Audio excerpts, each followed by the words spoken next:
বিভোর 1 সেকেন্ড সময় নিয়ে বলল, আমিও কাল ব্যস্ত থাকবো। ধারা আগ্রহ নিয়ে বলল, সত্যি? হুম। ধারা জিজ্ঞাসা করতে ইচ্ছে হচ্ছে কেন ব্যস্ত থাকবে বিভোর, কিন্তু করলো না। 2:30টা অবধি ফোনে কথা বলে দুজন ঘুমিয়ে পড়ে দুই প্রান্তে।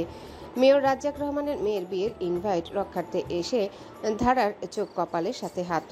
একই বাড়িতে শেখ বংশ ও সৈয়দ বংশ মুখোমুখি।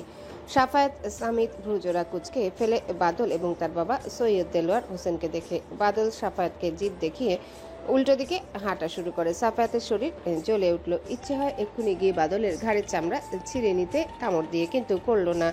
এখানে তার পলিটিক্স শ্বশুর বাপ যে আছেন, তার জন্য কোলাহল শুরু হলে শ্বশুরের সম্মান যাবে, আর এতে শ্বশুর ছেড়ে দেওয়ার লোক নয়। রাগটা হজম করে নেয় সে। ধারা শেখ আজিজুরকে বলল। বাবা আমি ওইদিকে যাই। আজিজুর বললেন, এখানে কালসাপ আসছে, সাবধানে থাকবি, কখন সবল মেরে দেয় বুঝবি না। বিরক্তিতে ধারা দীর্ঘশ্বাস ছাড়ল, তারপর অন্যদিকে হাঁটা শুরু করে। তার উদ্দেশ্য বিভোরকে খোঁজা। বিভোর এদিকেই কোথাও আছে হয়তো। হন্য হয়ে খুঁজেও বিভোরের দেখা পেল না সে। দোতলায় উঠে আসে। বিয়ে শুরু হবে আরো কিছুক্ষণ বাদে। ঘোরাঘুরি শেষে বারান্দা পেরিয়ে যখন নিচে নামতে যাবে, চোখ পড়ে গেটের দিকে। বিভোর সাদা পাঞ্জাবি পায়জামা পরা, পাঞ্জাবির উপর ব্ল্যাক কোটি, চুল খাড়া করা, চোখে সানগ্লাস। কি হ্যান্ডসাম লুক। ধারা মুগ্ধ হয়, তারপরই জেলাস ফিল করে। এখানে কত লুচু মেয়ে আছে, নজর দিবে। আর এত ভাব মেরে কেন বিয়েতে আসতে হবে। ধারা দ্রুত নেমে যায়। বিভোর গেট পেরিয়ে বাগানে ঢোকার পূর্ব মুহূর্তে একটা কাগজের টুকরা এসে পায়ের কাছে পড়ে। বিভোর এদিক ওদিক তাকায়, কাউকে দেখতে পায় না। কাগজ খোলার আগ্রহ বোধ করল না। কাগজের টুকরো পেছনে রেখে সামনে এগিয়ে যায়। ধারা কপাল চাপড়ে বিড়বিড় করে, উফ, এত কষ্ট করে কলম কাগজ জোগাড় করলাম, লাভ কি হলো? ধারা তককে তককে থাকে। তার ভাবভয়ের আড়ালে কিভাবে বিভোরের সাথে যোগাযোগ করা যায়। ফোনও আনেনি। বিয়ে বাড়িতে গেলে ধারা ফোন সাথে নেয় না। হাতে কিছু নিয়ে ঘুরতে তার ভালো লাগে না। ধারা ছটফট করতে থাকে। এরই মধ্যে খেয়াল করে সামির ডাকছে। ধারা সিঁড়ি ভেঙে বাগানে চলে আসে। বিভোর তখন ভাবি সামিয়ার সঙ্গে গল্পে মগ্ন। ধারা লিয়ার পাশে দাঁড়ায়। লিয়া বারবার জিজ্ঞাসা করছে তাকে কেমন লাগছে। ধারা উত্তর দিচ্ছে, তবে বিভোরের দিকে তাকিয়ে। লিয়ার চোখে কয়েকক্ষণ পর ব্যাপারটা ধরা পড়ে, তবে সে নিশ্চুপ থাকলো। সামিয়া ধারাকে দেখে বিভোরকে ভ্রু উঁচিয়ে ইশারা করে পিছনে তাকাতে। বিভোর ঘাড় ঘুরিয়ে তাকায়। বিভোর তাকাতেই ধারা চোখ সরিয়ে নেয়, ব্যস্ত হয়ে পড়ে। লিয়ার কানের দুল দেখে, শাড়ি দেখে প্রশংসা করে। বিভোর হতভম্ব। ধারা এখানে। বিভোর সানগ্লাস খুলে পুরোপুরি ঘুরে দাঁড়ায়। ধারাও তাকায়। দুজনা মুচকি হাসে। কিছু বলতে চাচ্ছে দুজনাই, কিন্তু পারছে না। ধারা ইশারায় করে অন্যদিকে আসতে। বিভোর ঘাড় নাড়ায়। ধারা বাবা আজিজুরকে বলে, বাবা একটু ওই দিক থেকে আসি। শেখ আজিজুর তীক্ষ্ণ চোখে একবার সৈয়দ ফ্যামিলিকে দেখেন, তারপর ধারার মাথায় হাত রেখে বলেন, সাবধানে থাকবি, এখানে বিষাক্ত নাগনাগিন ঘুরে বেড়াচ্ছে, কখন সবল মেরে নীল করে দিবে বুঝবি না। ধারা হাসবে না কাঁদবে ঠাওর করতে পারল না। বিভোরের দিকে একবার তাকিয়ে অন্যদিকে সরে যায়। 2-1 মিনিট পর বিভোর সুযোগ বুঝে জায়গাটা থেকে কেটে পড়ে। বিভোর ধারার কাণ্ড দেখে সামিয়া এবং লিয়া দুজনাই মৃদু হাসে। এর মাঝে দুজনের চোখাচোখি হয়। সৌজন্যতা রক্ষাতে দুজন আবার হাসলো। সামিয়াকে রাজশাহী এসেই সব বলে বিভোর, এবং লিয়া হালকা অভিমানে আছে। ধারা তার কাছে এই ব্যাপারটা শেয়ার করলো না। মাঝপথে সাফির সাথে দেখা হয় ধারার। সাফি হেসে বলে, কিরে টুইঙ্কেল, কই ছুটছিস? ধারা কিছু বলার পূর্বেই সাফির দেখে বিভোর এদিকেই আসছে। বুঝে ফেলে, মুচকি হাসে। সেদিন সাফির অভিমান ভাঙাতে ধারা কি কান্নাকাটি যে শুরু করেছিল, আর দার্জিলিং হাওয়া সবকিছুই বলে। এরপর থেকে সাফির বিভোরকে ভালো লাগে। ধারাকে কিছু বলতে না দিয়ে সাফি বলে, আমার কাজ আছে। কই যাচ্ছিস? যা, সাবধানে থাকিস। আরে সাফি দ্রুত হেঁটে চলে যায়। এর মধ্যে বিভোর আসে। ধারা হাতের কবজিতে শক্ত করে ধরে বাড়ির অন্য পাশে ছুটে। ধারা বিল্ডিং এর দেয়াল ঘেঁষে দাঁড়িয়ে, এবং বিভোর কিছুটা দূরত্বে দুহাত ভাঁজ করে ধারার দিকে তাকিয়ে আছে। ধারা হেসে বলে, কি দেখছো? সাজগোজে প্রথম দেখছি। তো বেশি সুন্দর। আসমানের পরি জমিনে যেন পা রেখেছে। ধারা লজ্জায় লাল হয়ে যায়। লজ্জাকে আড়াল করার বৃথা চেষ্টা করতে করতে বলল, বিয়ের রাতে দেখেছো প্রথম, মনে নেই? সেদিন খেয়াল করিনি, এখনো মনে করতে পারি না সেদিন কেমন লেগেছিল, তাই আজই প্রথম। কিছুক্ষণ পিনপতন নীরবতা। এরপর ধারা নখ কুচাতে কুচাতে বলল, বিবাহিত ছেলেদের হ্যান্ডসাম লুক নিয়ে বিয়ে বাড়িতে আসা আইনে নিষেধাজ্ঞা করা হোক। বিভোর জোরে হেসে উঠে রসিকতা করে বলে, ইনডাইরেক্টলি আমাকে হ্যান্ডসাম লাগছে বলছো, রাইট? ধারা নিশ্চুপ। বিভোর রসিকতা করে এদিক ওদিক তাকে আবারও বলল, বুঝলা, মেয়ে খুঁজছি প্রেম করার জন্য। বিয়ে বাড়িতে অনেক সুন্দরী মেয়ে থাকে, কিন্তু পাচ্ছি না। ধারা 2-1 সেকেন্ড বিভোরের দিকে তাকিয়ে থাকে, তারপর ঘুরে হাঁটা শুরু করে চলে যাওয়ার জন্য। তখনই বিভোর হাতে ধরে আটকে ফেলে। সাথে সাথে ধারা চিৎকার করে ওঠে। বাহ বাহ, হোয়াট আ সিন! একদম মুভির সিন। নায়িকা চলে যেতে চাইবে, নায়ক হাতে ধরে আটকে দিবে। তুমি নায়ক আর আমি নায়িকা। ওয়াও! ধারার লাফালাফি দেখে বিভোর হতবিহ্বল। 23 বছরের একটা মেয়ে কেমন করে লাফাচ্ছে, আবার লেহেঙ্গা পরে। কানের দুল, টিকলি, হাড় দুলে দুলে ঝনঝন আওয়াজ তুলছে, সেই সাথে চুরি ও পায়েলের রিনঝিন সুর। সব মিলিয়ে অদ্ভুত শোনাচ্ছে বিভোরের কানে। সাফায়াত সামিতের পাশ ঘেঁষে দাঁড়ায়, তারপর কানে কানে বলে, বিভোর ছেলেটা কিন্তু ফাটাফাটি। সামিত চোখ গরম করে তাকায়। সাফায়াত চুপসে যায়। দূরে তাকিয়ে দেখে বাদল একটা চেয়ারে পায়ের উপর পা তুলে বসে তার দিকেই তাকিয়ে হাসছে। সাফায়াত একটা চেয়ার জোগাড় করে সেও একই স্টাইলে বসে। বাদল এবার অন্য স্টাইলে বসে। সাফায়াত আবারও কপি করে বাদলকে। বাদল ছোট ইটের টুকরো কুড়িয়ে সাফায়াতের দিকে ছুঁড়ে মারে। সাফায়াতের নাক বরাবর এসে লাগে টুকরোটি। সে হন্যে হয়ে আরেকটু বড় টুকরো খোঁজা শুরু করে। ছোট পাথর খুঁজে পায়, ছুঁড়ে মারে বাদলের দিকে। বাদল চেয়ার থেকে উঠতে গিয়ে হুমড়ি খেয়ে সামিয়ার পায়ের কাছে পড়ে। সাফায়াত দাঁত 32টা বের করে কিটকিট করে হেসে ওঠে। একজন লোক দৌড়ে এসে বাদলকে তুলতে চাইল। বাদল ধমকে উঠে। লাগবে না, আমি উঠতে পারি একা। বাদল উঠে দাঁড়ায়। অনেকের মনোযোগ তার উপর। 2-3টা মেয়ে বারবার তাকিয়ে দেখছিল তাকে। এমন সময় পড়ে গেল বিরক্তকর। তবে সে প্রতিজ্ঞা করে সাফায়াতকে ছাড়বে না। নিজেকে স্বাভাবিক করে শান্ত ভঙ্গিতে দাঁড়ায়। বউ স্টেজে চলে এসেছে। বাদল নিজেকে স্বাভাবিক প্রমাণ করতে সামিয়ার সাথে কয়েকটা সেলফি তুলে। সাফায়াত বাদলের পাত্তা না পেয়ে অন্যদিকে মনোযোগ দেয়। তখনই বাদল একটা কাগজ কলম জোগাড় করে সেখানে লিখে, 2 দিন ধরেই কিছু খায় না, 10টা টাকা ভিক্ষা দেন। এরপর কাগজটা একটা ওয়েটারের কাছে দিয়ে ওয়েটারকে সব বুঝিয়ে দেয়। বিনিময়ে 1000 টাকা দেয়। ওয়েটার সাবধানে কোল্ড কফি দেওয়ার বাহানায় সাফায়াতের পিঠে কাগজটা লাগিয়ে আসে। বউয়ের ভাইয়ের সাথে সেলফি তুলতে সাফায়াত স্টেজে ওঠে। তখনই আশেপাশের মানুষরা খিলখিলিয়ে হেসে ওঠে। সাফায়াত ঠাওর করতে পারেন এদের হাসির কারণ, তাই নিজেও হাসে। সেলফি তোলা শেষে সামিতের পাশে এসে দাঁড়ায়। তখনই সামিত চোখ মুখ বিকৃত করে বলে, মানুষ তোকে নিয়ে হাসছিল, পিঠে এটা কি লাগাইছিস? নিজেকে জোকার বানাতে ভালো লাগে তোর? সাফায়াত চমকে উঠে পিঠে হাত দিয়ে কাগজের নাগাল পায়। কাগজটা টেনে হাতে নেয়। লেখাটা দেখতে মেজাজ বিগড়ে যায়। বাদলের দিকে তাকায়। বাদল হাসছে, মানে ওরই কারসাজি। সাফায়াত আচমকা ক্ষুধার্ত ভাগের মতো বাদলের দিকে ছুটে এসে বাদলের শার্টের কলার ধরে বলে, তুই এটা করছস না? বাদল মুহূর্তে রেখে গিয়ে সাফায়াতের চুল মুষ্টিবদ্ধ করে ধরে। সাফায়াতের মাথা ব্যথায় দপদপ করে উঠে। বাদলের শার্টের কলার ছেড়ে দু হাতে বাদলের দুকান খামচে ধরে। শুরু হয় মহিষ লড়াই।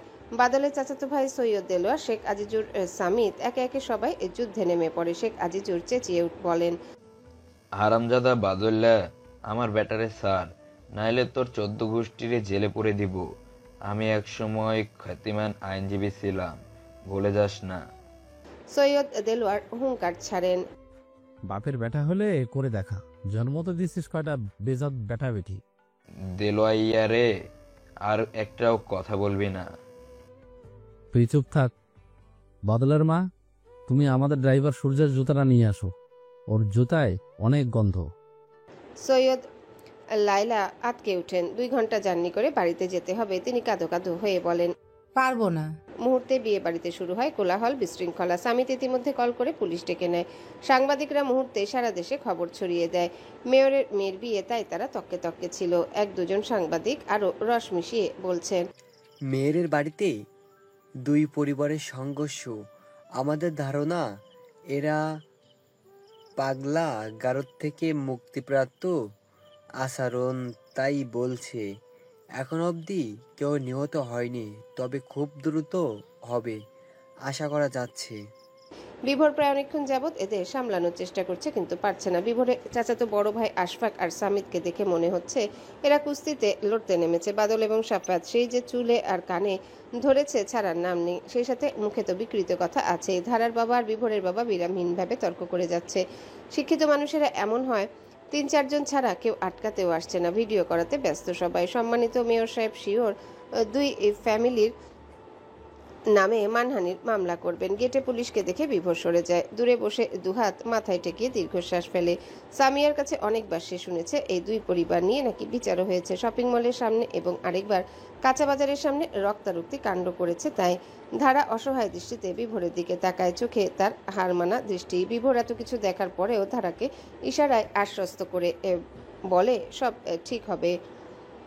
বাইরে ঝুম বৃষ্টি, আবহাওয়া বড্ড শীতল। বছরের প্রথম দিন বিধায় শাফির মেহেরকে সময় দিতে হচ্ছে। দুজনে একটা কফি শপে বসে আছে। কথায় কথায় মেহের খুব সাবধানে প্রশ্ন করলো, বাবু, তোমার বোন প্রেম করে যে ছেলেটার নাম কি? Muhtasim Mahtab before. Nice name. তুমি না বলতা তোমার বোন প্রেম টেম করে না আর কখনো করবো না, এখন ঠিকই তো করে। আচ্ছা, ওর জামাই সাথে কি ডিভোর্স হয়ে গেছে বাবু? না, হয়নি। মেহের ঠোঁট উল্টিয়ে বলল। তাহলে এক হিসেবে তোমার বোন পরকিয়া করে? সাফির হাসি খুশি মুখটা মুহূর্তে চুপসে যায়। চাপা স্বরে রাগ নিয়ে সাফি বলল।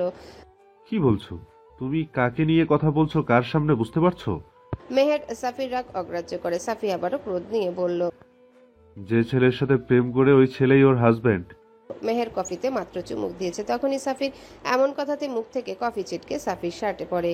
সাফি চোখ মুখ কুচকে ফেলে। মেহের বিস্ময় নিয়ে বলে। সে কি? সাফি কিছু বলল না, সে টিস্যু দিয়ে শার্ট থেকে কফি মুছতে ব্যস্ত। মেহের বলল। জামাইয়ের সাথে আমার প্রেম দেখা হইল কই? সাফি বিরক্তি নিয়ে বলল। দার্জিলিং, আমার কাজিনের ফ্রেন্ড ধারার হাজবেন্ড। মেহের প্রশ্ন করল। তোমাদের ফ্যামিলির সাথে তোমার বোনের শ্বশুর বাড়ির অনেক সমস্যা না? কি হবে আল্লাহ জানে। যখন ভাইয়ারা আর বাবাই এসব জানবে। মেহের অবাক হবার ভান ধরে বলল। সে কি জানে না ওনারা? তুমি বলনি? ধারা চায়নি আর ওনারা মানবে না। মেহের হাত জোড়া ঘাড়ের কাছে ঠেকিয়ে আয়াসী ভঙ্গিতে বলল। ও সারা রাত ফোনে কথা বলে সারাদিন ধারা ঘুমায়। এক সপ্তাহ হলো বিভোরের ঢাকা চলে যাওয়ার। এক সপ্তাহ বিভোর রাজশাহী ছিল। কত মধুস্মৃতি দিয়ে গেল, যা ভেবে দিন কেটে যায় ধারার। তৃতীয় দিন যখন ওরা বের হয় তখন ঝুম বৃষ্টি নামে। ধারা ঠান্ডা সহ্য করতে পারে না। বিভোর শপিং মল থেকে রেনকোট কিনে ধারাকে পরিয়ে দেয়। তারপর দুজন বৃষ্টিতে ভিজে হাতে হাত রাখে। বিভোরের পরনে ছিল আকাশি রঙের শার্ট, প্রথম দুটো বোতাম ছিল খোলা। কি যে অসাধারণ লাগছিল বিভোরকে। ধারাকে কোলে নিয়ে বৃষ্টিতে অলিতে গলিতে ঘুরে বেড়ায় বিভোর। অনেকেই ভিডিও ধারণ করেছে, তবে ধারার মুখ ঢাকা ছিল। সেদিন ধারা আবিষ্কার করে বিভোরের লজ্জা খুবই কম আর রোমান্টিক ভারী। চতুর্থ দিন প্রথম ফুচকা খাওয়া হয় রাস্তার পাশে দাঁড়িয়ে। বিভোর ঝাল খেতে খুব ভালোবাসে। এত ঝাল খাচ্ছিল যে ঠোঁট রক্তলাল ধারণ করে। সেই মুহূর্তে অনুভূতি বর্ণনা করার ভাষা ধারার নেই।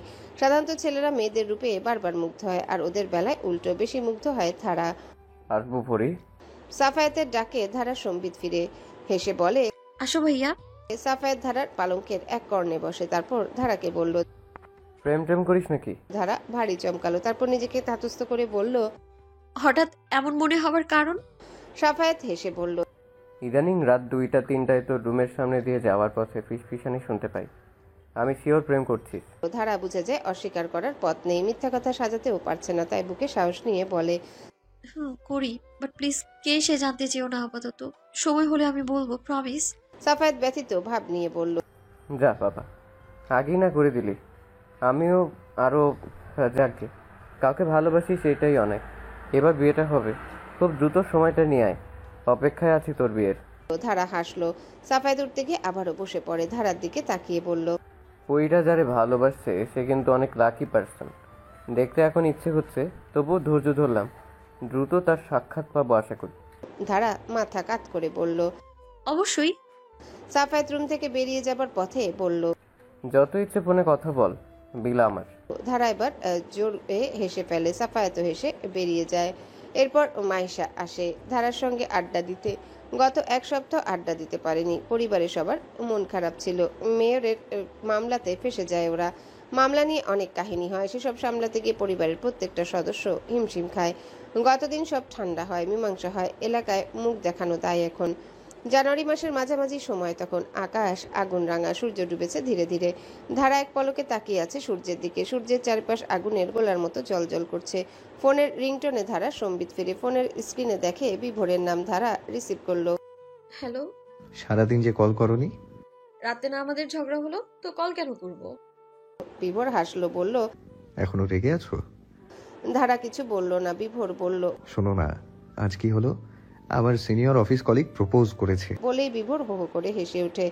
ধারা কোনো রিয়েক্টই করলো না। বিভোর হাসতে হাসতে বলল। ভাবো ব্যাপারটা, আমার অনেক বছরের বড় বিবাহিতা, 15 বছরের মেয়ে আছে। স্বামী মারা গেছে 1 বছর হলো, আর উনি কখন আমাকে চয়েস করেছেন। ক্যান্টিনে হুট করে এসে হাঁটু কেড়ে বসে কি বলে জানো? বলে, বিভোর, আমি তোমাকে বিবাহ করতে চাই, তুমি কি রাজি? বিভোর কয়েক সেকেন্ড এক নিঃশ্বাসে হাসলো। ধারাও হাসছে। বিভোরের হাসি শুনে বিভোর হাসি কোনো মতে আটকে বলল। তখন মনে হচ্ছিল আমার কান দিয়ে ধোঁয়া বের হচ্ছে। তুতলিয়ে কোনো মতে বলি, আন্টি আমি বিবাহিত। বিভোর আবার হাসতে থাকে। ধারাও আওয়াজ করে হেসে উঠে। ধারা বলল, ইস, কত বড় ছ্যাঁকা! কিন্তু এত হাসি কি হলো? হ্যাঁ, তুমি ওনার ভালোবাসাকে অপমান করছো। ভালোবাসতেই পারে। বিভোর ধারার কথা শুনে আরো বেশি হাসতে থাকে। ধারা ভ্রু কুচকে ফেলে। বিভোর বলল, এই আন্টিটা এর আগে আমার অফিস কলিগ রাজীব আর প্রণয়কে প্রপোজ করেছে। ধারা চোখ মুখ খিচে বলে, কি, ওনার কি মান সম্মান নেই? তোমার অফিসের বসই বা কেমন? এমন একজনকে অফিসে রাখলো কেন? বসের চাচাতো বোন, তাই রাখছে। ছোট থেকেই নাকি ওনার মাথায় গন্ডগোল শুনেছি। ও, পাবনা জাতীয় কেস। বিভোর কণ্ঠে হাসি রেখেই বলল, যাই হোক, আমার লাইফের স্মরণীয় প্রপোজ ছিল এটা। বলেই বিভোর হাসা শুরু করে। ধারা বলে, আমি একটা কাহিনী বলি। বলো। তখন ক্লাস 9-এ পড়ি। সকাল 7টায় কোচিং করতে যেতাম। আমার ব্যাচে একটা ছেলে ছিল, নাম আসিফ। খুবই ব্রিলিয়ান্ট স্টুডেন্ট ছিল। সব সময় চোখে চশমা পরতো আর একটু বোকা ছিল। তো আসিফ আমার প্রেমে পড়ে, তাই আমার পাশে বসতো সব সময়। প্রত্যেক দিন সকালে এসে আমায় ছন্দ বলতো। কি রকম? বলছি, দাঁড়াও। আমার পাশে এসে বসে চোখের চশমাটা ঠিক করে আমাকে গানের সুরের মতো ডাকতো, এই ধারা। ঘুম ঘুম রাত শেষে সূর্য আবার উঠল হেসে, ফুটলো আবার ভোরের আলো, দিনটা তোমার কাটুক ভালো, শুরু হলো নতুন দিন, তোমাকে জানাই গুড মর্নিং। ধারা হাসের সাথে বিভোর। এরপর ধারা বলল, আমি তাকাতাম। তখন কাচুমাচু হয়ে লাজুক ভঙ্গিতে বলতো, কোচিং এর এক্সামে ফেল করি, তাই স্যার আবার পরীক্ষা নিতে চান একা আমার। আমি প্রস্তুতি নিয়ে আসি পরীক্ষা দিতে। তখন ওই আসিফ আমার সামনে এসে দাঁড়ায়, কাচুমাচু হয়ে মুখটা লজ্জায় টমেটো করে বলে, আকাশের জন্য নীলিমা, চাঁদের জন্য পূর্ণিমা, পাহাড়ের জন্য ঝর্ণা, নদীর জন্য মোহনা, আর তোমার জন্য রইল শুভকামনা। ইনশাআল্লাহ তুমি পরীক্ষায় পাশ করবা। বিভোর আর ধারা একসাথে হেসে উঠল। মুখে হাসি রেখে বিভোর বলল, প্রপোজ করেনি কোনোদিন? না, করেনি। কথাগুলো ভালোই মিলানো। ও বানাই তো? আরে না, বই থেকে মুখস্থ করে আসতো আমাকে পটাতে। আচ্ছা আচ্ছা, তো রাজকন্যার রাগ কমেছে? কিভাবে ভাঙবে? এভারেস্টে নিয়ে যাবা যদি বলো। গতকাল কত বুঝালাম তোমাকে, তুমি ঠান্ডা সহ্য করতে পারো না, বরফের পর্বত কেমনে জয় করবা? তুমি আছো না। আমি কিছুই করতে পারবো না ধারা, বুঝো না কেন? তোমাকে সাহায্য করতে পারবে একমাত্র শেরপা, কিন্তু ওই প্রতিকূল রুখতে হবে তো তোমার। রুকবো। আর শেরপা কি? পর্বত শৃঙ্গের গাইড হিসেবে কাজ করে যারা, তাদের শেরপা বলে। এটা একটা উপাধি। ও, কি সাহায্য করে ওরা? পর্বতের পথ দেখিয়ে দেয় আর অক্সিজেন সিলিন্ডার বহন করে। কিসের অক্সিজেন? কিছুই তো জানো না। আর এভারেস্ট চড়ার জেদ ধরছো? এভারেস্টে অক্সিজেন সিলিন্ডার ছাড়া কোনো সাধারণ মানুষ থাকলে নিশ্চিত মৃত্যু। ওখানে অক্সিজেন নেই। আচ্ছা, শেরপা নিব গাইড হিসেবে। ধারা, পাগলামি করো না। গতকালও বলেছি, আজও বলছি, আমাকে তুমি সাহায্য না করলে অন্য কারো সাহায্য নেব না আমি। ভুল প্রশিক্ষণ নিয়ে মরতে যাব আমি এভারেস্টে। বিভোর রাগে চিৎকার করে ওঠে। ফোন করবা না আর আমাকে, এই জেদ যদি না ছাড়তে পারো। বিভোর কল কেটে দেয়। ধারা হতবাক হয়ে যায়। বিভোর বকেছে, গালবে জল নেমে আসে। 10 মিনিটের মাথায় বিভোরই কল করে। ধারা রিসিভ করে, তবে কথা বলে না। বিভোর বলল, শুনো ধারা, কিছু কথা বলি, মনোযোগ নিয়ে শুনো। পর্বত চড়ার কিছু সাবধানী বাণী আছে, সেই সব সাবধান বাণী অনেকেই মানে না এখন। এভারেস্টে চড়া যেন গাইড নিয়ে বেড়াতে যাওয়ার মতো হয়ে গেছে। স্বল্প প্রশিক্ষণ আর অভিজ্ঞতা নিয়েই শৃঙ্গ জয় করতে বেরিয়ে পড়েছে অনেকে, আর এতে মৃত্যুর কবলে পড়ছে অনেকে। কেউ কেউ কিছু পথ পাড়ি দিয়েই ফিরে আসছে। তুমি উপযুক্ত না এভারেস্টের জন্য, বুঝো একটু। বিভোর ধারাকে থামিয়ে দিয়ে বলল, শুনো, পর্বতারোহী মিস্টার মুখার্জি বলেছিলেন তিনি নিজে যখন এভারেস্ট জয় করে নিচে নামছিলেন তখন এক বিদেশি যুবককে দেখেছিলেন জবুথবু হয়ে বসে আছে। যুবকটি নাকি নিচে নামতে ভয় পাচ্ছিলেন। মিস্টার মুখার্জি জিজ্ঞাসা করতে ওই যুবক জবাব দিয়েছিল যে সে এভারেস্ট শৃঙ্গে চড়েছেন ঠিকই শেরপার সাহায্যে, কিন্তু এখন আর নামতে পারছে না, কারণ ওই যুবক নাকি পর্বত আরোহী নন। কয়েকদিনের প্রশিক্ষণ নিয়েই এভারেস্ট জয় করতে চলে এসেছে। ভাবো তাহলে। আমি মার্চ এপ্রিলেই বেরিয়ে পড়ব, হাতে সময় বড়জোর 2 মাস। 2 মাসের প্রশিক্ষণে হবে না? যত কঠিন প্রশিক্ষণই হোক আমি করব, তবু প্লিজ সাথে নিয়ে চলো। বিভোর দীর্ঘশ্বাস ছাড়লো। কয়েক সেকেন্ড চুপ থেকে বলল, শুধুমাত্র ইচ্ছা আর চেষ্টা থাকলেই চলবে না ধারা, মাউন্ট এভারেস্ট চড়তে হলে মোটা অঙ্কের কিছু টাকাও সঙ্গে রাখা বাঞ্ছনীয়। টাকা বেশি না উড়িয়ে যাওয়া যায়, তবে সেটা রিস্ক। এভারেস্ট অভিযানের জন্য প্রত্যেক জন প্রতি গড়ে $40,000 বাংলাদেশি টাকায়, যা প্রায় 34 লক্ষ টাকা খরচ করতে হয়। অঙ্কটা পেরে অনেক সময় $1,30,000 বাংলাদেশি টাকায় 1,88,00,000 টাকা গিয়ে দাঁড়ায়। টাকার অঙ্কটা যতই বাড়বে সেখানকার ক্যাম্পিংয়ের ততই সুযোগ সুবিধা পাওয়া যাবে। একাধিক রুমের তাঁবু, ডাইনিং, সৌরবিদ্যুৎ, হট শাওয়ার, ব্যক্তিগত ডাক্তার। এখন বলো, এত টাকা কই পাবা? জানি তোমার বাপ ভাইয়ের অনেক টাকা আছে, ওরা দিবে এভারেস্টের জন্য? মিথ্যে বলে তো আর এত টাকা নিতে পারবে না। চেষ্টা করব। দিবে, তুমি শুধু রাজি হও। বিরক্তিতে বিভোরের কান্না করতে ইচ্ছা হচ্ছে। লম্বা করে দম নিয়ে বলল, বাপ ভাইকে রাজি করাও, আর মাসের শেষে দার্জিলিং যাবা প্রশিক্ষণের জন্য। আর এই সপ্তাহের মাঝে ঢাকা চলে আসো, তোমাকে বরফের ভেতর চেপে ধরে রাখবো। কেন? ঠান্ডা সইতে শিখতে হবে তোমার আগে। বিষে বিষক্ষয়। ঠান্ডাতে থেকে ঠান্ডায় থাকার অভ্যাস করবে, তারপর পর্বত। দিশারির বাসায় এসে উঠো, আমি যতটুকু পারি খালি হাতে কিছু টেকনিক শেখাবো। তারপর পর্বত যাবা নাকি যাবা না ভাববো। ধারা খুশিতে লাফিয়ে ওঠে। সত্যি? রে, আমি যাচ্ছি এভারেস্ট। যে না, উপযুক্ত মনে হলে তবেই সাঁই দেব। আমি উপযুক্ত হবই, দেখো তুমি। আচ্ছা, দেখবো। আপাতত এই শীতের কনকনে ঠান্ডায় ঘরে বসে এভারেস্টের স্বাদ নিতে চাইলে দেখে নাও Jason Clarke, Robin Wright, Josh Brolin, Keira Knightley, Sam Worthington, Jake এদের অভিনীত সত্য ঘটনা অবলম্বনে মুভি এভারেস্ট। অনেক কিছু বুঝতে পারবে, এভারেস্ট সম্পর্কে ভালো ধারণা হবে। ওকে। আর এই মাসেই নাকি দিশা আপু আর শায়ন ভাইয়ের বিয়ে? শিওর জানো না? জানি, গতকাল ফুপি কল দিল। বাবাই কথা বলেনি, দাওয়াত দিল, আর 11 দিন পর বিয়ে। বাবাই আমাকে আর ভাইয়াদের যেতে বলেছে। তাহলে তো হলোই। বলো, দিশারি বলেছে তোমাকে আগে আগে যেতে, একসাথে শপিং করবে বলে, আর আরো প্ল্যান আছে। ওকে। রাতের ডিনার শেষে ধারা বলল, আমি এভারেস্ট জয় করতে চাই। সাফায়াতের মুখ থেকে পানি বেরিয়ে আসে। সাফি চোখ বড় বড় করে তাকায়। আজিজুর নিজেকে সামলিয়ে বলেন, কি বললাম মা?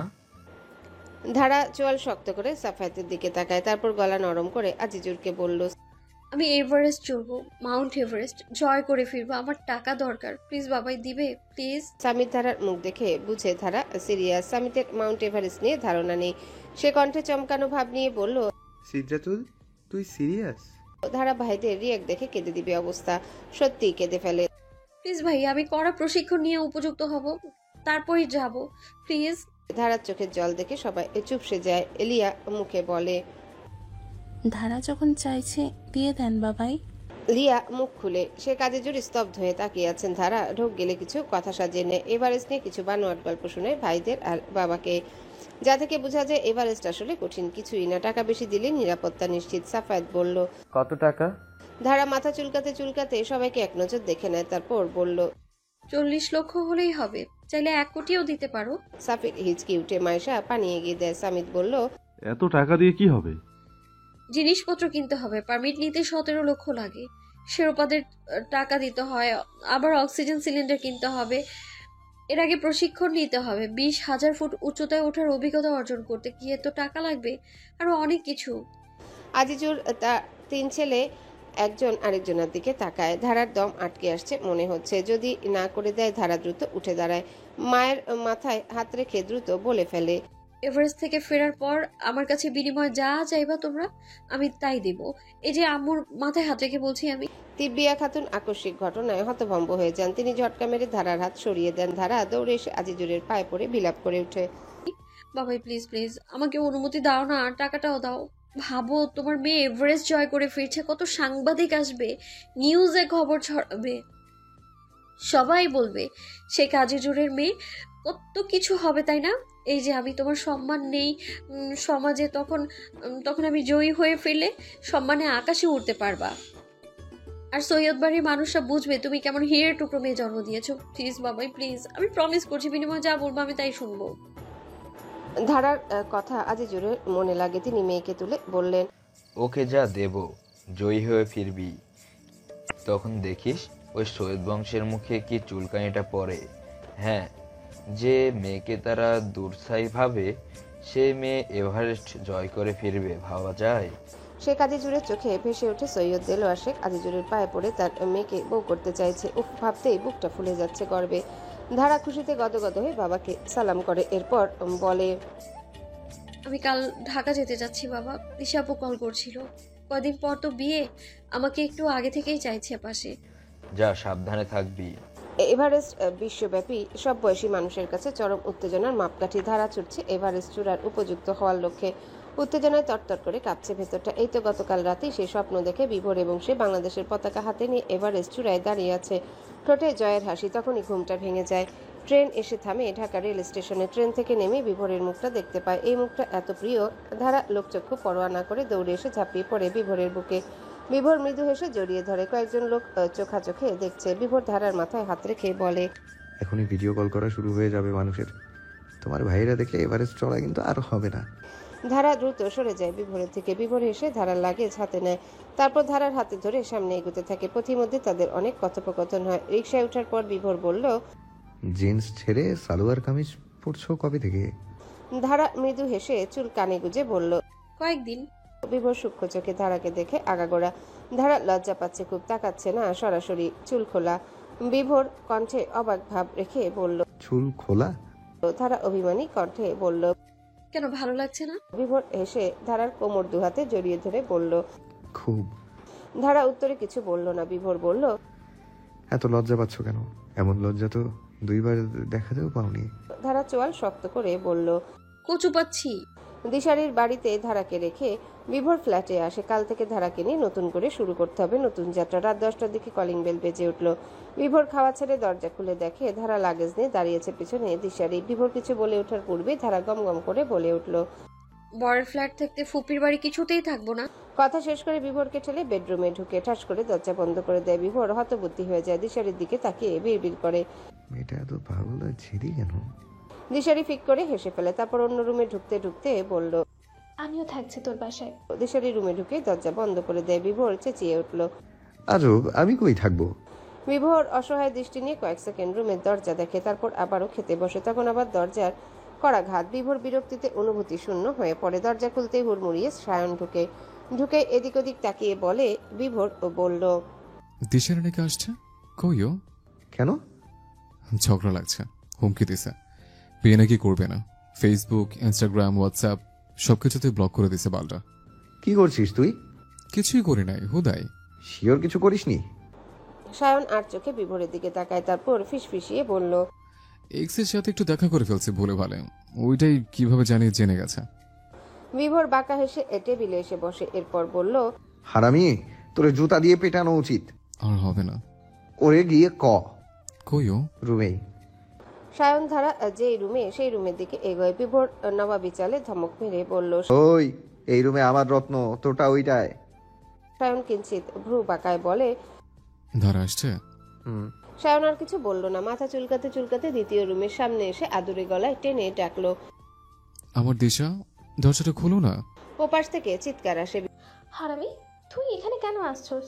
যা তুই তোর বাবুর কাছে গিয়ে দুধ খাওয়া। এসব বলো না পাখি, একটু দরজা খোলো। আর স্বামীকে তুই করে করতে নেই। একদম নাকামো করবি না, থাপড়াইয়া বাথরুম মুছার তেনা বানায় দি মনে। বিভোর জোরে হেসে ওঠে। বেডরুম থেকে ধারাও ফিক করে হেসে ফেলে। সায়নের শরীর জ্বলে উঠে, নিজেকে সামলে বলল, আচ্ছা সমস্যা নেই, তবুও দরজা খোলো। দিশারি দ্বিগুণ ক্ষেপে বলল, আর তুই কিসের স্বামী বললি? তোর সাথে আমার বিয়ে হয়েছে? হয় নাই তো, আর হবেও না। সায়ন কাঁদো কাঁদো কণ্ঠে বলল, সরি পাখি, আর হবে না। আমার সময় না পাখি, প্লিজ দরজা খোলো। বিভোর এক হাতে ভর করে সায়ন আর দিশারির কথা শুনছে আর মুচকি হাসছে। ফ্রিতে বিনোদন ঘুমাবার আগে স্বাস্থ্যের জন্য খুবই ভালো। দিশারি দরজা খুলতে সায়ন হুড়মুড়িয়ে রুমে ঢুকে দরজা বন্ধ করে দেয়। বিভোর উঠে দাঁড়ায়। চেঁচামেচি হবে না মনে হচ্ছে। সে বেডরুমে এসে দরজায় করাঘাত করতে গিয়েও করেনি। সোফায় এসে শুয়ে পড়ে। সকালে ঘুম থেকে উঠে দেখে পাশের সোফায় সায়ন ঘুমাচ্ছে। রাতে হয়তো দিশারি বের করে দিয়েছে। তবুও বিভোরকে ডেকে বলল, কিরে, এখানে কখন এলি? সায়ন ঘুম ঘুম চোখে বলল, দিশারের সাথে থাকতে কেমন জেনে হয় একটা। বিয়ে তো কয়দিন পরই, থাক না কয়টা দিন দূরত্ব। বিভোরের বুকে ভালো লাগার পরশ লাগে। সায়নের চুলে ঝাঁকি দিয়ে বাথরুমে ঢুকে। মানুষ কত রূপ। একটা প্লে বয়ের ধারণা এরকম হয়, ভালোবাসা কি না পারে। ভালোবাসার শক্তি অনেক অনেক বেশি। ভালোবাসার প্রধান গুণ একটা মানুষকে চেঞ্জ করা। বিভোর অফিস থেকে ফিরেছে কিছুক্ষণ আগে। ধারা বাড়িতে থাকাকালীন মাইশার কাছে অনেক রান্না শিখেছে বিভোরকে রেঁধে খাওয়াবে বলে। আজ তাই করলো। ভোরে বিভোরকে দিয়ে বাজার করিয়ে এনেছে। বিভোর বাজারের লিস্ট দেখে হতবাক হয়ে গিয়েছিল। এত রাত বেঁকে অফিস থেকে ফিরে এত রান্না দেখে চোখ কপালে। দুপুরের ভোজন দারুণ হয়। এরপর দুজন বিছানায় বসে আলোচনা নিয়ে বিভোর বলল, তোমাকে অনেক পরিশ্রম করতে হবে ধারা। আজ রাত 12টার পর ছাদে শীতের কাপড় ছাড়া থাকবে। বৃষ্টি হলে বেশি ভালো। সহ্য করতে হবে তোমাকে ঠান্ডা। মনে জোর রাখবে। বিষ দিয়ে বিষ তুলতে হবে তোমার। সক্ষমতা বৃদ্ধি করতে হবে। এই ঠান্ডা এভারেস্টের ঠান্ডার এক অংশও না। কিন্তু এভারেস্টে তো ঠান্ডা রোধের জন্য আলাদা কাপড় পরাই থাকবে। অ্যাক্সিডেন্ট কি বলে কয়ে হয়? তখন যদি ঠান্ডা সহ্য করতে না পারো? সিকিমে কি হয়েছিল? Hoodie, jacket, gumboot, hand gloves পরে থাকা সত্ত্বেও ঠান্ডায় অজ্ঞান হয়ে গিয়েছো। এভারেস্টের কাছে কিছু না। তুমি কি এভারেস্ট পানি ভাত ভাবছো? আচ্ছা, যা বলবো তাই হবে। পরপর 2 দিন তোমাকে ঠান্ডা সইতে হবে। এরপর ট্রেনিং করতে হবে। ট্রেকিং? ট্রাভেলিং করো আর ট্রেকিং বোঝো না? একা একা যে কোনো গ্রুপের সাথে যোগ দিয়ে জেলার বিভিন্ন প্লেস ঘুরি, এত সব জানার দরকার পড়েনি। শুনেছি অনেকবার, কি এটা জানতে আগ্রহ বোধ করিনি। এখন তুমি বলো। ট্রেকিং মানে পায়ে হাঁটা দীর্ঘ পথ, সেটা বনপথ হোক বা পাহাড়ি পথ। পায়ে হাঁটতে হবে? কতক্ষণ? 1 দিনের বেশি। ধারা ঢোক গিলে বলে, এতক্ষণ হাঁটতে হবে? বিভোর মুচকি হেসে বলল, আরো কঠিন ব্যাপার আছে। তাই বলছি এভারেস্ট যাওয়া বাদ দাও। এভারেস্ট তো হেঁটেই জয় করতে হবে, তাই না? সেটা সম্ভব না। এতদিন জেদ ধরে বললেও এখন কেমন একটা নেশা ধরে গেছে। প্লিজ, আমি যেতে চাই। বিভোর ধারার দিকে তাকায়। ধারার চোখে মুখে অদম্য ইচ্ছে স্পষ্ট। বিভোর বলল, আচ্ছা, মনোবল বাড়াও। অনেক পথ পাড়ি দিতে হবে তোমার। ট্রেকিং নিয়ে বিস্তারিত কাল বুঝাবো। আজ বাইরে চলো, ঘুরে আসি। কি পরবো আমি? শাড়ি এনেছো? হুম। পরো তাহলে। তুমি পাঞ্জাবি পরো? পরতেই হবে। ধারা মাথা নাড়ায়। বাসায় ফিরেছে ওরা সন্ধ্যায়। ফিরেই দুজন গভীর ঘুমে তলিয়ে গেল। রাত 12টার পর জেগে থাকতে হবে। বিভোর অ্যালার্ম দিয়ে রেখেছে 10:30-এ। ঠিক 10:41-এ বিভোরের ঘুম ভাঙে। রাতের ডিনার প্রস্তুত করতে ধারাকে টেনে তোলে। ধারা শীতে কাঁপছে, কম্বল ছেড়ে উঠতে চাইছে না। বিভোর খাইয়ে দেয়। খাওয়ার পর্ব শেষ হয় 11:50-এ। বিভোর সব গুছিয়ে এসে বলল, ছাদে চলো। ধারা উঠে বসে মোটাসোটা একটা জ্যাকেট পরে বিভোরের মায়া হয়, তবুও চোয়াল শক্ত করে বলল, এ কি, জ্যাকেট পরেছো কেন? খুলো। ধারা নরম গলায় বলল, খুব ঠান্ডা যে। ধারা, তোমাকে ঠান্ডা সইতেই ছাদে যেতে বলেছি, চাঁদ দেখতে নয়। এবার কঠিন স্বরে কথা কেন বলছো? আমি তোমার বর নই এখন, শিক্ষক মনে করো, তাহলে ভালো শিক্ষা গ্রহণ করতে পারবে। খুলো জ্যাকেট, নয়তো এভারেস্ট যাওয়ার চিন্তা বাদ দাও। ধারা গুমট মুখ করে জ্যাকেট খুলে। সাথে সাথে ঠান্ডায় শরীরের পশম কাটা হয়ে যায়। ধারার শরীর কেঁপে ওঠে। বিভোরের গায়ে পাতলা কাপড়ের একটা শার্ট। সে ঠান্ডা সইতে পারে, তবে ধারার কাঁপুনি দেখে কেন জানি ভেতরটা কেঁপে ওঠে। ধারার কাছাকাছি আসে। ধারার দুগালে হাত রেখে কণ্ঠ নরম করে বলল, খুব কষ্ট হবে ধারা, ছেড়ে দাও না। ধারা নিজের জায়গায় অটুট থেকে বলল। আমি যাব। বিভোর সরে দাঁড়ায়, কঠিন স্বরে বলে, আসো। ছাদের এক কোনায় ধারা দাঁড়া, পরনে ফতুয়া আর ট্রাউজার, চুল খোপা করা। বিভোর কেমন সার ভাব নিয়ে বলল, 3 ঘন্টা এখানে থাকবে। ছাদের নিচে যাওয়ার চেষ্টাও করবে না। আমি রুমে যাচ্ছি। ভূত তো ভয় পাও না, তাহলে একাই থাকো। বিভোর ঘুরে দাঁড়ায়, আবারও তাকিয়ে বলল, মনে জোর বাড়াও। ভাবো তুমি এক যুদ্ধে নেমেছো, জয়ী হতেই হবে। শীতের প্রকোপকে বুড়ো আঙ্গুল দেখিয়ে দাও। সহ্য করার চেষ্টা করো। মনোবলই আসল। মনোবলের স্পিড বাড়াও। বিভোর থামে, তারপর তিরস্কার করে বলল, মনে হয় না পারবে। আধা ঘন্টা পর এসে দেখবো অজ্ঞান হয়ে পড়ে আছে। বিভোর ব্যঙ্গ করে হেসে নিচে নেমে যায়। ধারার কান্না পাচ্ছে। এত ঠান্ডা, তার উপর বিভোর এত কঠিন কেন হলো? হুট করে কতক্ষণ ঠায় দাঁড়িয়ে থাকে। ঠান্ডা শরীরের পাঁজর অবশ হয়ে যাচ্ছে। ঢাকা এত কুয়াশা বৃষ্টির ফোঁটার মতো শরীরে পড়ছে, নাকি বৃষ্টিই পড়ছে? শরীর কাঁপছে, চোখ ঝাপসা হয়ে আসছে, পাগুলো অবশ হয়ে গেছে।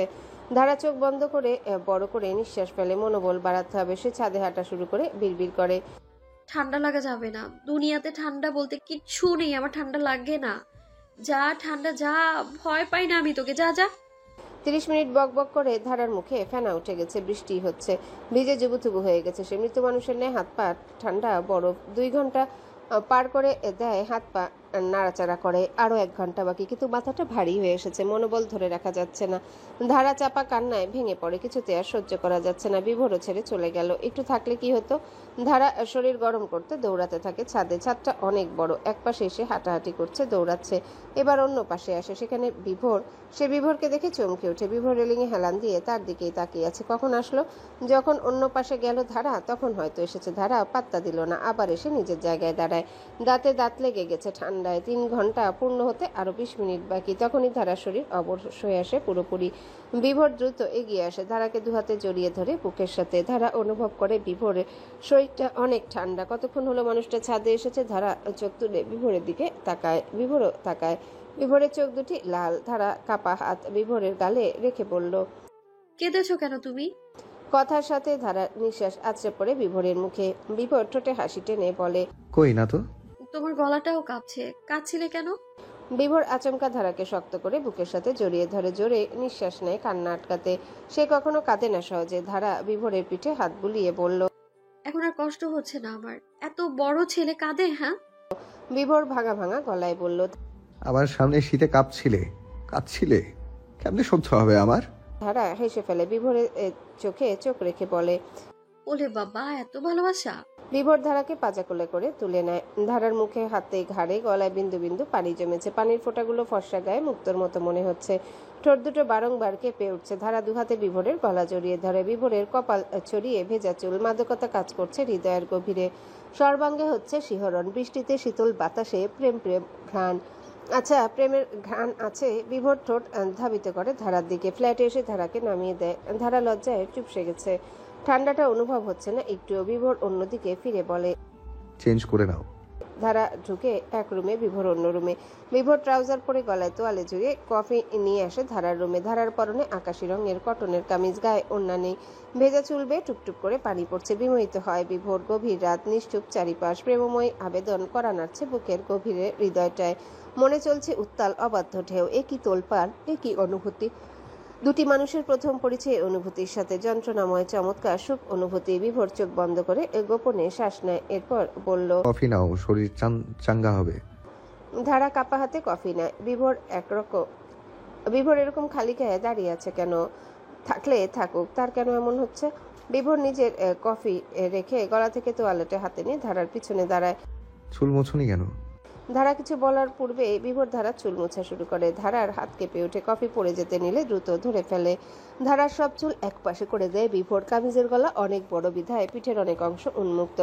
ধারার পিঠে বড় একটা কালো তিল। তিলটা দেখতে এই মুহূর্তে পায়ের তলা শিরশির করে ওঠে বিভোরের।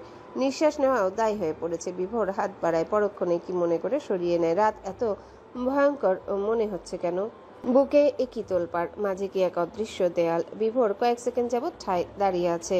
ধারা দীর্ঘশ্বাস ছাড়ল গোপনে। বিভোর আর আগাবে না সে জানে। বিভোর ছটফটানি হৃদয় নিয়ে বেরিয়ে যায়। ধারা শরীরের ভর ছেড়ে বিছানায় বসে। বুঝে না সে বিভোর কিসের এত সংকোচ। সম্পর্কটা তো হালাল, সে হালাল, তার জন্য বিভোর হালাল। তবুও ধারা চুল খোপা করে হাতে পায়ে লোশন মাখে আনমনা হয়ে। এমনটা কি হতে পারে না? বিভোর ফিরে আসবে তার কাছে এখনই। একটু ভালোবাসা বিনিময় হলে কি সে অপবিত্র হয়ে যাবে? ধারা অভিমানী কণ্ঠে বিড়বিড় করে, ছোঁয়াচে রোগীদের সাথেও বোধহয় এমন হয় না। বিভোর রুমে এসে পায়চারি করছে। মাথার ভেতর ভন ভন করছে হাজারটা প্রশ্ন। বিয়ে হয়েছে দুজন স্বামী স্ত্রী। সম্পর্কটা আরো কয়েক পা এগিয়ে নেওয়াটা কি খুব ভুল হবে? পরিবার তো জানে না। পরিবারকে জানিয়ে কি সম্পর্ক আগায়? তারা তাদের মতো বিয়ে দিয়ে দিল। সম্পর্কটা কতটুকু পর্যন্ত সীমাবদ্ধ হবে বা আগাবে, এটা তো দুটি মনের ব্যাপার, তাই না?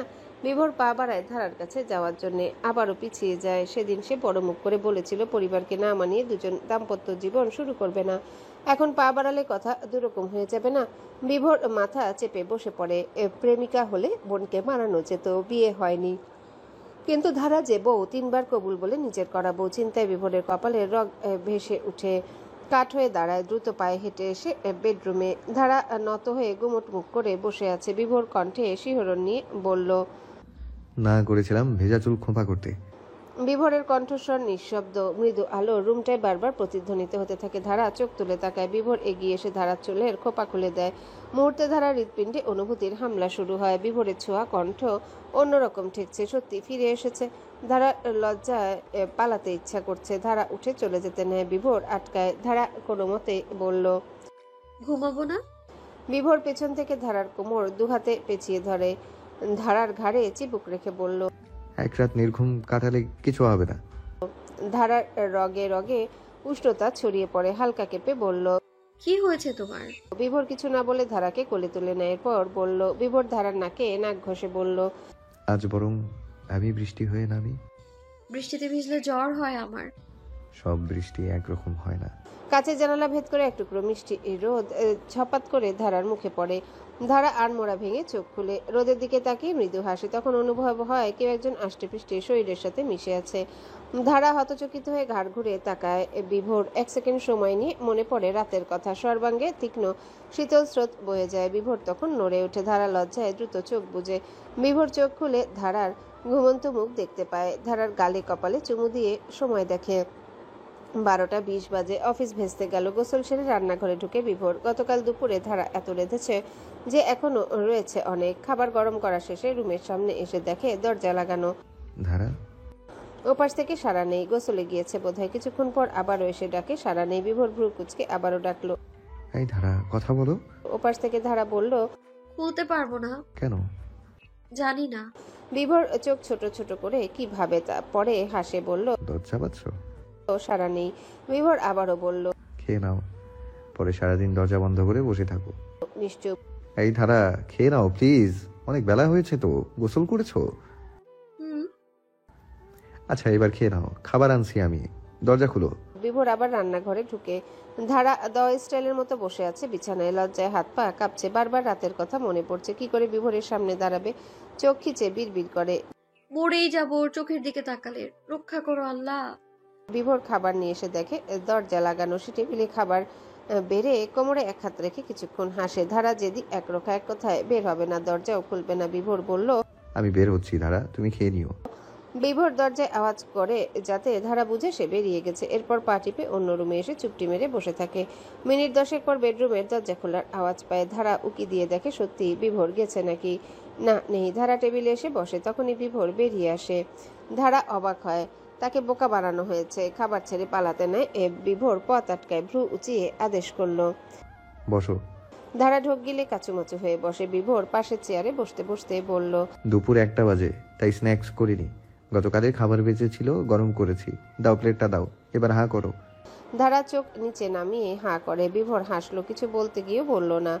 এতদিন কাছে আসার জন্য তর্ক করা মেয়েটা আজ একদম গুটিয়ে যাচ্ছে লজ্জায়। যেদি একরোখা মেয়েরা মুখে বকবক করলেও পরিস্থিতিতে লজ্জায় নুইয়ে যায়। ব্যাপারটা দারুণ। খাওয়া শেষ করে বিভোর বলল, নতুন প্রেমে পড়লেও মানুষ এত লজ্জা পায় না।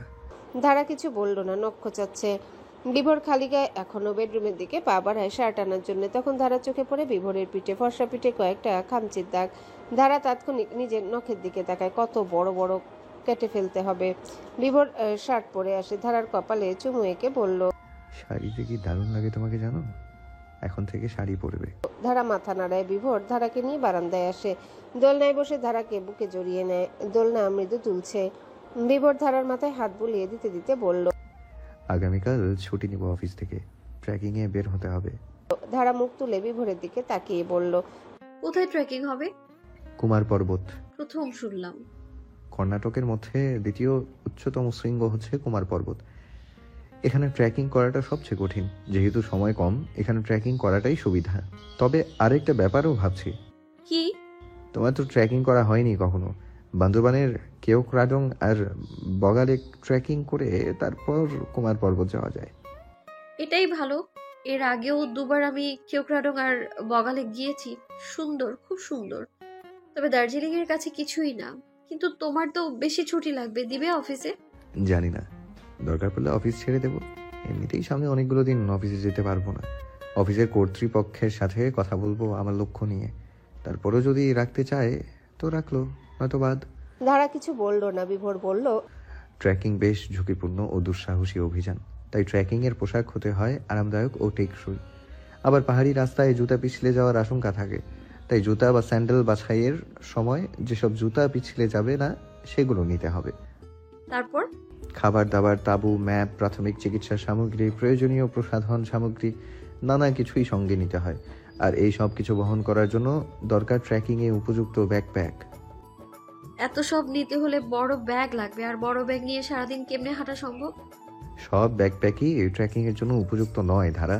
অনেক ব্যাগ আছে যাতে অল্প জিনিস নিলেও ওজনে ভারী হয়ে যায় ব্যাগের ডিজাইনের কারণে, এতে কষ্ট হয়। যেসব ব্যাগে বুকে এবং কোমরের বন্ধনী থাকে সেসব ব্যাগে অনেক জিনিস নিলেও শরীরের উপর চাপ কম পড়ে। এমন ব্যাগ আমার আছে, তোমার জন্য একটা কিনতে হবে। ও, তারপর? তাঁবু আছে আমার, তোমার কিনতে হবে না, একটার মধ্যেই দুজন থাকবো। আর ডাবল স্লিপিং ব্যাগ কিনে ফেলবো, যেহেতু একসাথে ঘুমাবো। আপাতত তোমার জন্য কিনতে হবে হালকা স্পোর্টস টি শার্ট, হালকা ও আরামদায়ক 3/4 স্পোর্টস প্যান্ট বা ট্রাউজার, জ্যাকেট, হালকা তোয়ালে, মোজা, হ্যাট, রোদ চশমা। ও মা, এত কিছু! আরও আছে শুকনো খাবার, যেমন চিড়া, মুড়ি, গুড়, saline, glucose, chocolate, biscuit, noodles, soup, খেজুর নিতে হবে। পরিবহনযোগ্য স্টোভ, রান্নার সামগ্রী যদি রান্না করার পরিকল্পনা থাকে। আর আমি ট্রেকিংয়ে রান্না করি, সো নিচ্ছি।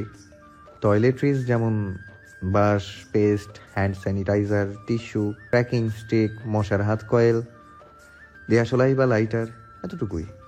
ধারা বিভোরের কাছ থেকে সরে গিয়ে বলল, এটা এতটুকু? এত কিছু? তোমার কয়টা জিনিস নিলেই হবে, বাকি সব আমি নেব। এত কষ্ট করতে হবে না, আমারটা আমিই নিব। আরে রান্নার সামগ্রী, দিয়াশলাই, বিস্কুট, নুডলস সহ আর কিছু আমি যতটুকু নেই ততটুকু দুজনে চলবে। আচ্ছা আচ্ছা, কিনবা কখন? এসব কই পাওয়া যায়? ট্রেকিং ব্যাকপ্যাক, স্লিপিং ব্যাগ এগুলো সব মার্কেটে পাওয়া যায় না। বসুন্ধরা সিটি শপিং মলের মুস্তফা মার্টে পাবো sleeping bag, sports T shirt, trouser, ট্রেকিং স্টিক, বহনযোগ্য স্টোভ, ব্যাকপ্যাক, ট্রেকিংয়ের জুতো। আর পান্থপথে অ্যাডভেঞ্চার শপ ও আজিজ সুপার মার্কেটের কয়েকটি দোকানে ট্রেকিংয়ের প্রয়োজনীয় জিনিস পাওয়া যায়।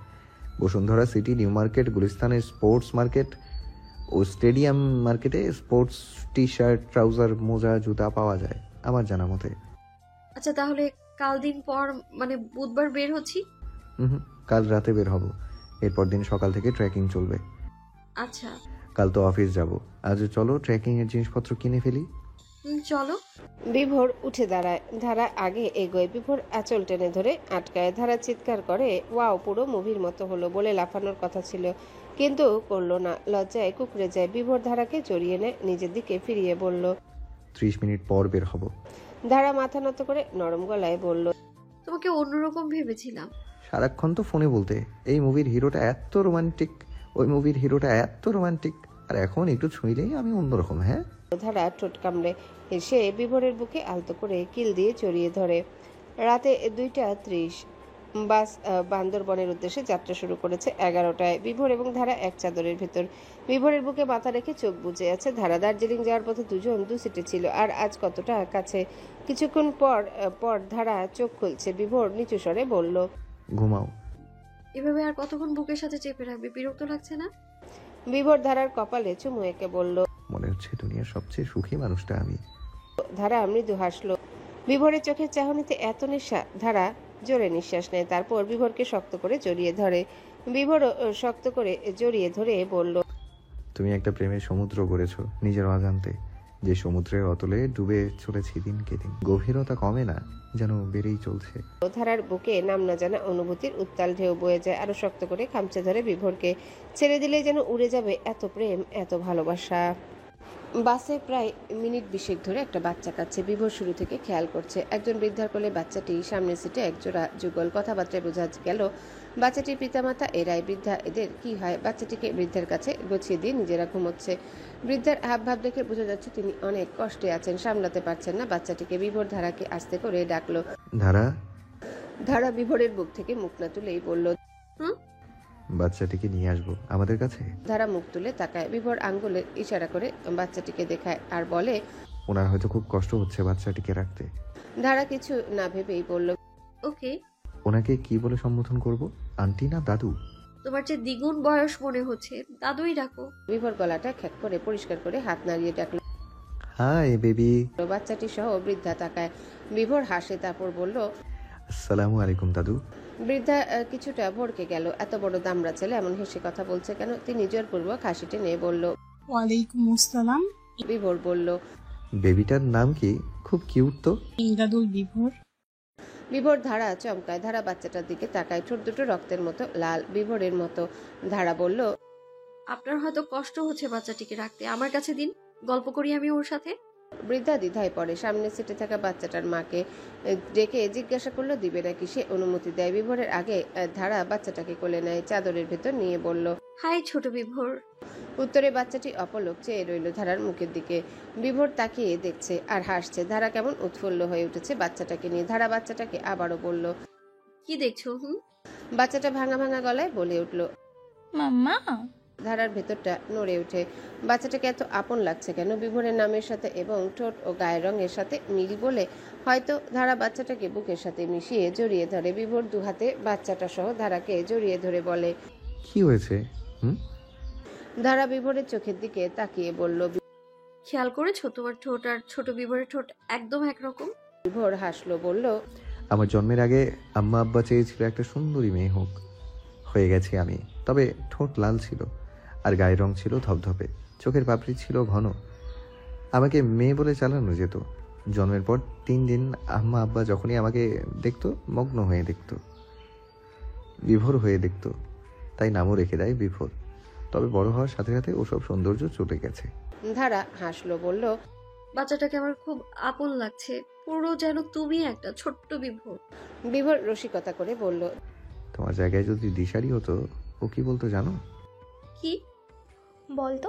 বিভোরে এই বাচ্চাটা তোর মতো দেখতে কেন? ওর মায়ের লগে তোর কি সম্পর্ক? বাচ্চাটাকে নিয়ে এক্ষুনি হসপিটাল চল, আমি ডিএনএ টেস্ট করব। ধারা জোরে হেসে উঠল, সাথে বিভোর। যাত্রী কজনের ঘুম ভেঙে যায়, উৎসুক হয়ে তাকায়। বাচ্চাটার মা বাবাও জেগে যায়, দেখে তাদের বেবিও হাসছে। বিভোর চারিপাশে দেখে ধারাকে চাপা স্বরে হেসে বলল। ধারা কোনো মতে হাসি আটকায়, যে যার মতো আবারও চোখ বুজে। বাচ্চাটার মা বাবা হঠাৎ আনমনা হয়ে গেল। ধারা বিভোরের মতো কখনো নিজেদের বাচ্চাকে কোলে নিয়ে আড্ডা দেওয়া হয়নি, হাসাহাসি করা হয়নি, অথচ বিয়েটা প্রেমের ছিল। বাচ্চা নিয়েছিল অনেক স্বপ্ন। বাচ্চাটার মা বিভোরকে বলল।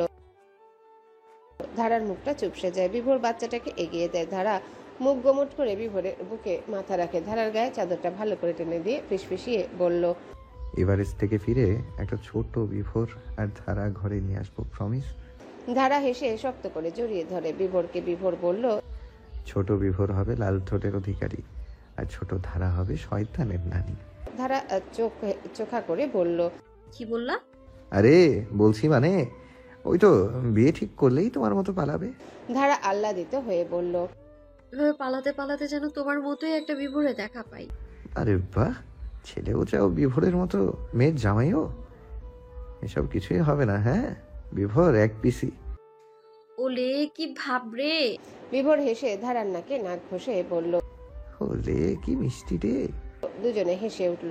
সকাল 6টায় বান্দরবন পৌঁছায় ওরা। বান্দরবন থেকে বা যেতে হবে রুমা বাজার। বান্দরবন থেকে রুমা বাজারের দূরত্ব 48 কিলোমিটার। রুমা বাজার পৌঁছে কেওক্রাডাং যাবার পথে প্রথমে গাইড ঠিক করে নিতে হয়। গাইড নেওয়া বাধ্যতামূলক। গাইডে সমিতি রেজিস্টার্ড গাইড আছে, তেমন কাউকে ঠিক করে নিতে হবে। রওনা হওয়ার আগে রুমা বাজার আর্মি ক্যাম্প থেকে কেওক্রাডাং যাবার অনুমতি নিতে হবে। অনুমতির জন্য ভ্রমণকারী সকল সদস্যদের পরিচয় লিখিত কাগজে জমা দিতে হয়। এই কাজগুলো করার জন্য এই গাইড সাহায্য করে, কিন্তু বিভোর গাইড চাইছে না। ধারাকে নিয়ে ঝুঁকিপূর্ণ ট্রেকিং করতে চাইছে, যেখানে বিপদে পড়লে নিজে রক্ষা করতে হবে। বিভোর পূর্বে 2বার কেওক্রাডাং ট্রেকিং এর জন্য এসেছে। আর্মি ক্যাম্পের সাথে এভারেস্ট নিয়ে আলোচনা করে, প্রশিক্ষণ সহ বিভিন্ন ট্রেনিং এর কাগজ প্রমাণ দেখায়। আর্মি ক্যাম্প বিশ্বাস করতে বাধ্য হয় বিভোর একজন এভারেস্ট অভিযাত্রী। সে নিজেকে সহ অন্য যে কাউকে এই সামান্য পর্বত থেকে রক্ষা করতে সক্ষম, তাই গাইড ছেড়ে দেয়। রুমা বাজার থেকে বগালেকের দূরত্ব 17 কিলোমিটার। 4 ঘন্টা জার্নি করে ওরা বগালেক বগালেকে পৌঁছে সেখানকার আর্মি ক্যাম্পে রিপোর্ট করে। একটা রিসোর্ট নেয়। ফ্রেশ হয়ে খেয়ে বারান্দায় এসে বসে। চোখের সামনে সবুজের সমারোহ। ধারা বলল, ট্রেকিং এ বের হব কবে? কালই বের হই। আজ একটু ঘোরাফেরা করি, কাল দিন রাত ট্রেকিং এ থাকবো। আজ খুব ক্লান্ত, আমি পারবো, তুমি পারবে না। তোমাকে টানতে হবে, এর চেয়ে রেস্ট নাও আজকে। আচ্ছা। বিভোর বলল, আজকের বাকি দিনটা আর রাত আমাদের হানিমুন ধরে নাও। কথা শেষ করে বিভোর চোখ টিপে ধারা নাক লাল হয়ে আসে, উঠে চলে যায় ভেতরে। বিভোর হাসে। যেদি মেয়েদের এত লজ্জা হয়। যথাসময় এরপর দিন ভোরে পুরোপুরি প্রস্তুত হয়ে বেরিয়ে পড়ে দুজনকে দেখেই মনে হচ্ছে ট্র্যাকার। পায়ে হেঁটে কেওক্রাডাঙ্গের চূড়ায় পৌঁছাতে হবে। মোটামুটি বেশ খারাপ পাহাড় আছে পথিমধ্যে। মিনিট 30 হাঁটার পর বৃষ্টি নামে। অনেক ট্র্যাকাররাই আর উপরে উঠল না, নিচে নেমে যেতে শুরু করে। বিভোর ধারাকে নিয়ে অন্য পথ ধরে, যেখানে ঝোপঝাড় বেশি। ধারা বলল, ভালো রাস্তা রেখে এসব ঝোপঝাড় ভেঙে কেন যাচ্ছি? বিভোর চোয়াল শক্ত করে বলল, যা বলি করো আর আমাকে অনুসরণ করো। হাঁটতে পারছি না তো, হাতটা ধরো না। কোনো রকম সহযোগিতা পাবে না, মনের জোর বাড়াও। ভাবো তোমার পাশে কেউ নেই। ধারা চুপ হয়ে যায়, বড় করে দম নিয়ে বিভোরকে অনুসরণ করে। বিভোর হাতের লাঠি দিয়ে ঝোপঝাড় সরিয়ে সামনে এগোচ্ছে। একে তো বৃষ্টি, তার উপর এত ঝোপঝাড়। যদি সাপ পাশে ধারা আটকে ওঠে ভেতরে ভেতরে। পায়ের স্পিড কমে যায়। বিভোর ঘুরে তাকায়, দেখে অনেকটা দূরে ধারা। বিভোর কঠিন স্বরে ডাকলো, ধারা, এভাবে হাঁটলে হবে, দ্রুত হাঁটো। ধারা দৌড়ে আসে, বিভোরের সাথে তাল মিলিয়ে হাঁটতে থাকে। মাঝে মাঝে আর চোখে বিভোরকে দেখে। বৃষ্টির পানিতে ভিজে চুল কপাল ঘুরে দিয়েছে। ধারা কাচুমাচু হয়ে বলে, হট মাইরি। বিভোর তীক্ষ্ণ চোখে তাকিয়ে বলল, কিছু বললে? ধারা মাথা নাড়ায়, তারপর বিড়বিড় করে, ট্রেনিং দেওয়ার সময় এমন ভান করে যেন আমি কেউ না। উফ, এমন একটা জায়গায় কই একটু চুমাটুমা দিবে তা না, খালি ধমকাধমকি। বাড়ি ফিরি তখন খামচে লাল করে দেবো আমার সাথে এমন করার জন্য। ঘন্টাখানেক পর ধারা আ করে আর্তনাদ করে উঠল। বিভোরের বুক ধক করে কেঁপে উঠে। ফিরে তাকায়, একটা উঁচু গাছের কাঁটাযুক্ত ডালের আঘাতে ধারার গাল ছিঁড়ে গেছে, রক্ত আসছে। বিভোর দৌড়ে এগিয়ে আসতে গিয়েও আসেনি। ঢোক গিলে ধারার কষ্ট হজম করে নেয়, বলে, এদিকে আসো। ধারা কাঁদতে কাঁদতে এগিয়ে আসে। বিভোর তুলা বের করে রক্ত মুছে স্যাভলন লাগিয়ে দেয়, তারপর গ্লুকোজ গুলে খাইয়ে দেয়। আবার যাত্রা শুরু করে। ধারা অবাক হয়। বিভোর এত স্বাভাবিক, কোনো পার্থক্য দেখল না তার কষ্ট দেখে। এত কঠিন হওয়া খুব প্রয়োজন। প্রায় 3 ঘন্টা পর ওরা চূড়ায় এসে পৌঁছে। ধারা খুশিতে লাফাতে থাকে, যেন এভারেস্ট জয় করেছে। বিভোর ধারার খুশি দেখে মৃদু হাসে, তারপর এগিয়ে এসে ধারার গালে হাত রেখে বলল, ব্যথা হচ্ছে আর? ঠিক হয়ে যাবে, আসো বসি, খেয়ে নেই। 30 মিনিট সময় নিয়ে শুকনো খাবার খেলো দুজনে। তারপর বিভোর বলল, পুরো দিন বাকি, পাহাড়ের ওই সাইড দিয়ে নামি, চলো। ওদিকটা একদম খাড়া, খুবই কষ্টকর ট্রেকিং হবে তোমার জন্য। সময় লাগবে 5-6 ঘন্টা। পারবো ইনশাল্লাহ। বিভোর ধারাকে আগে নামতে বলল। ধারা নামতে গিয়ে অসাবধানতার জন্য পিছল খেয়ে চিৎকার করে পড়ে যায়। দ্রুত দুহাতে মাটি আঁকড়ে ধরে। মুহূর্তে বিভোরের হৃৎপিণ্ড বন্ধ হয়ে যায়। এই বুঝি ধারা পড়ে গেল। ধারা চেঁচাচ্ছে, আমি আর ধরে রাখতে পারছি না মাটি, পড়ে যাব আমি। উঠে আসো ধারা, আমি সাহায্য করব না, তোমাকে নিজে উঠে আসতে হবে। ধারা দাঁতে দাঁত চাপার চেষ্টা করছে, কিন্তু পারছে না। শরীর অবশ হয়ে আসছে, জুড়ে থাকা সম্ভব হচ্ছে না। পড়ে গেলে নির্ঘাত মৃত্যু। কাঁদো কাঁদো হয়ে বলল, প্লিজ হেল্প করো। ধারা, চেষ্টা করো। তোমার পায়ের কাছে পাহাড়ের যে মাটিটুকু, সেটা পা দিয়ে আঁকড়ে ধরো। শরীরের জোর বাড়াও। তারপর 2 হাতে ধরে রাখা মাটিকে আরো শক্ত করে ধীরে ধীরে শরীর উপরে তোলার চেষ্টা করো। ধারা দুপা নাড়িয়ে মাটি খুঁজে 1 সেকেন্ড পেয়ে যায়। জুতা দিয়ে মাটি আঁকড়ে ধরার চেষ্টা করে, সফল হয়। পরক্ষণে আবারও পা ছুটে যায়। ধারা চিৎকার করে ওঠে। বিভোরের কলিজা শুকিয়ে যাচ্ছে, সাহায্য করা যাবে না। আবার ধারা যদি সত্যিই পড়ে যায়? বিভোর বলল, যদি আমি সাহায্য করি এভারেস্ট যেতে দেয়া হবে না, রাজি? ধারা বিভোরের কথায় শূন্য চোখে তাকায়। এরপর চোখ বুজে 2 পায়ের জুতার গোড়া দিয়ে মাটি শক্ত করে আঁকড়ে ধরে। ভাবে হয় এখন উপরে উঠবো, নয় মরবো। 2 হাতের নিচে থাকা মাটিতে খামচে ধরে পা দিয়ে মাটিকে ঠেলে উপরে ওঠার চেষ্টা করে।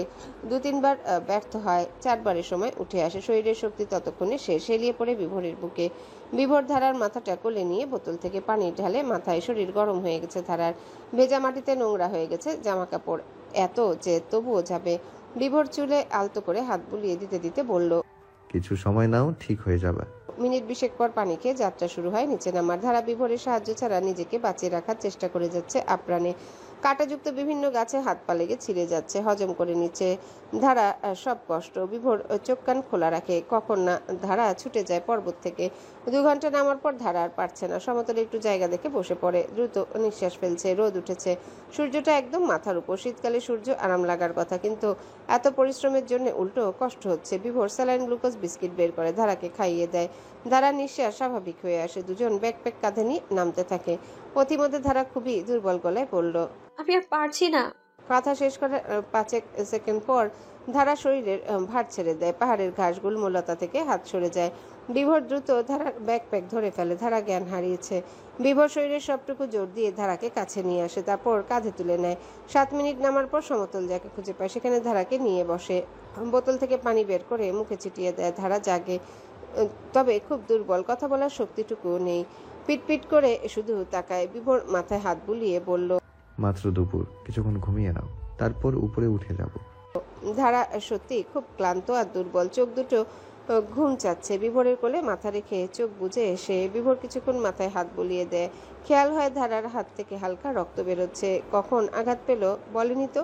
বিভোর তুলা বের করে রক্ত মুছে, তারপর স্যাভলন লাগিয়ে দেয় ক্ষতস্থানে। এরপর গালের আহত স্থানে চুমু এঁকে দেয় অনেকক্ষণ সময় নিয়ে। ধারার ঘুম ভাঙে বিকেলের দিকে। ধরফরিয়ে উঠে বিভোর ব্যাকপ্যাক কাঁধে নেয়। এরপর কোমরের সাথে ব্যাকপ্যাকের বন্ধনী যুক্ত করে বলল, হ্যালো বন্ধুরা, পরবর্তী পার্ট খুব তাড়াতাড়ি আসবে, তো সবাই অপেক্ষায় থাকো। আর চ্যানেলটি যারা এখনো সাবস্ক্রাইব করোনি তারা পরবর্তী পার্ট দেখার জন্য চ্যানেলটি সাবস্ক্রাইব করে রেখো। ধন্যবাদ সবাইকে, আমাদের সাথেই থেকো।